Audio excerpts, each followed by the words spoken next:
Our Lord deals here with teaching and learning.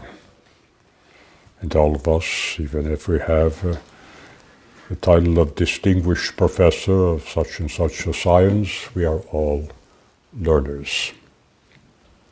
That does not mean that we help each other to learn, and to that extent we can call each other teacher. We can even go so far as to say master, which implies a certain authority. In many places, even sometimes in the United States, we refer to magistrates. Comes from the same root, master. One who is a magistrate is one who teaches in practice. And if he does not know the truth, he has no business giving commands to anybody. Indeed, we go one step further. A magistrate is indeed a father. Father in a family, father in a state. All these things, as it were, revolve around 2 points. Our Lord meant first, that you know the truth. You cannot know the truth all by yourself, otherwise you are pretending to be God. That's all our Lord means when he says to have only one rabbi. Call no one your master except the Christ. He's not only true, he is the truth. He is the teacher. He does not need to learn because he knows all things. Each of us has to learn something. I dare say nobody, not even the proudest so-and-so, will get up and say, I know everything. Because everybody, even though they might risk their life, will burst out laughing. There is no fool like the fool who claims to know everything, because he has already confessed he knows nothing at all. He doesn't know what it means to know. So how can he know what it means to teach and to learn? He's simply stupid. Not ignorant, stupid. So we want to see that first point, that if someone who is a sinner is in a place of authority and exercises it correctly, do what he tells you to do. It's not my business to condemn anybody to hell. That's the business of our Lord. Judgment has been given to him. But do not follow the example of a bad teacher. And that leads, as it were, to the practical difficulty. If those who are helping our Lord to teach, and that is in any field of learning, not just theology, because while the Pope is not a teacher of science, Jesus is. That's what he means. I am the way, the truth, and the life. He knows all of these things. But he gives two different ones to be teachers of science, of psychology, of letters, literature, of theology. Not everybody is given the talents to teach everything. But the one condition for teaching well, for truly cooperating and not arriving at the point where we say, hey, it doesn't matter what God thinks, too bad for God if he doesn't agree with me, which is more or less the position of a great many people who claim to be teaching wisdom, that is, philosophy in the Western world. In matters of conscience, it is simply a fact that the vast majority of the teachers follow Immanuel Kant. That it is not God who forms our conscience, it's my conscience, I form it. And if I think it's all right to slit your throat, why, I'm doing it sincerely. Every dictator that has ever done that has done it very sincerely. In fact, very, very sincerely. Really be able to be sure that your head comes off and you're no longer a threat to him. It is this pride that our Lord warns about. That if you have the top position, and certainly our Lord has the top position, you must be willing to be humble like him. That those who are in positions of authority must need to sacrifice. They must forget themselves. They must act from motives of generosity. Otherwise, they will betray their task.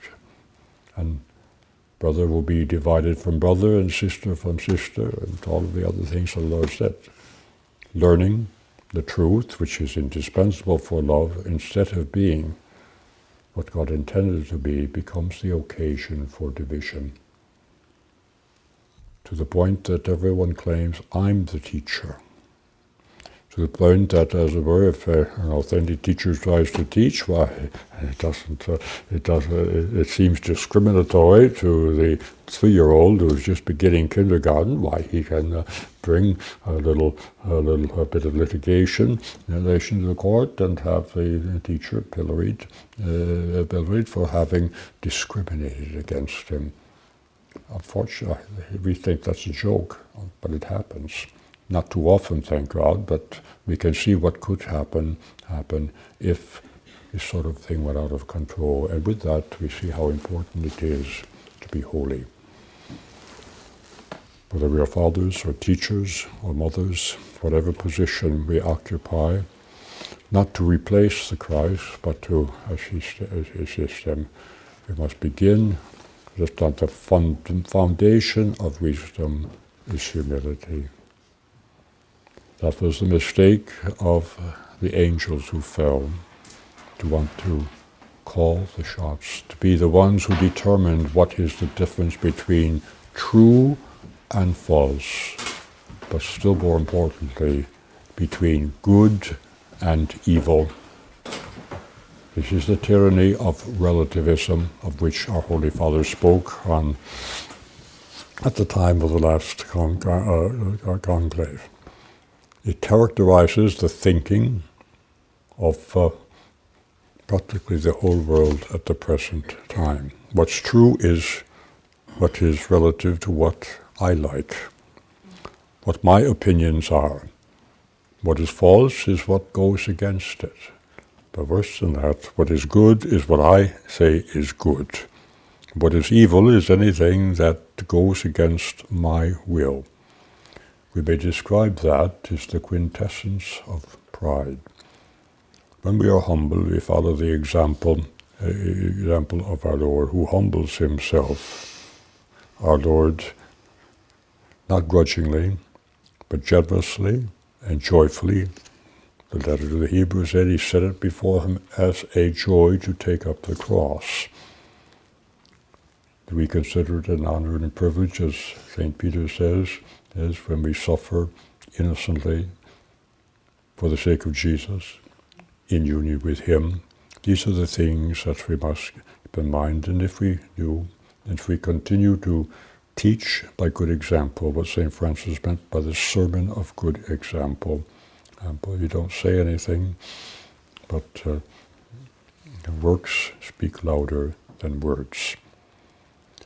Good example, not giving scandal in the original sense of the term, not doing things that will induce others to be wicked, especially the little ones, introducing them at 2 or 3, as you know, anytime they can open up the TV or the video or anything of this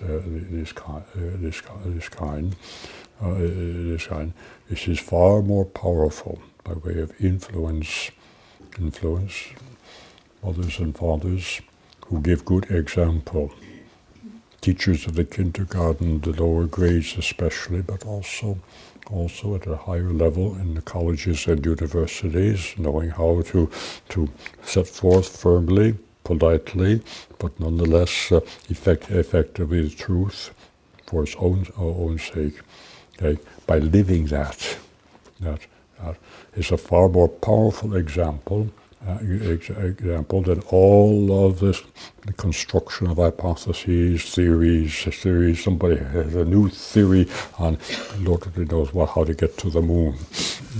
If you want to be a lunatic, that's what it means. Somebody who wants to live on the moon. Luna from the Latin word for moon. Lunatic. It's like the man who wants to eat green cheese, sitting out there wherever it is a bad example, which is the most powerful in the opposite direction. Theories don't move any people to do anything. Example does. The vast majority of people make up their minds about anything because they look to see what so-and-so, who is the most popular commentator at the end of the 6 o'clock news, what's he doing? How does he see it in terms of his works? And they go on and imitate. The Imitation of Christ is the title of a very famous work. Some people say it has had more editions than any other book except the Bible itself. The idea is very simple. In the final analysis, even those who are bright imitate. We are not so bright that we don't need, as it were, support. And that is why we want to be so grateful to our Lord for the gift of his mother. There we have, as were the most wonderful example, both in using our intellects and in using our will, our affections for good. That we are on the straight and narrow path, and we rejoice in being on the straight and narrow path if we are close to Our Lady. That very simply is the profound reason for insisting, and our Lord is one who also insists on praying the Rosary and meditating on the mysteries of salvation beginning from the Annunciation to the final consummation, the crowning of Our Lady, the triumph of the Immaculate Heart. But we should strive to be a part of that great proclamation at the beginning, be a part of that crowning, in other words, to walk with her and to follow her example in all things, especially when it touches teaching and commanding. And then not only will we help others to be good, we will, by that very fact, guarantee our own salvation, because who does charity of this kind, and it covereth a multitude of sins. For this our Lord himself is most grateful, because we have helped him to bring to him those for whom he gave his life on the cross. Therefore rejoice always that you can say with Our Lady, behold the handmaid of the Lord. Behold the slave of Jesus, the slave of love. One time, and conclude with this point, Blessed John Paul II was asked in Poland, what's all this you're teaching about Marian slavery? And he replied, if you know what it means to love, you won't have any difficulty with being a slave of Mary, in order to be truly the brother and the sister of Jesus. Praise be Jesus and Mary.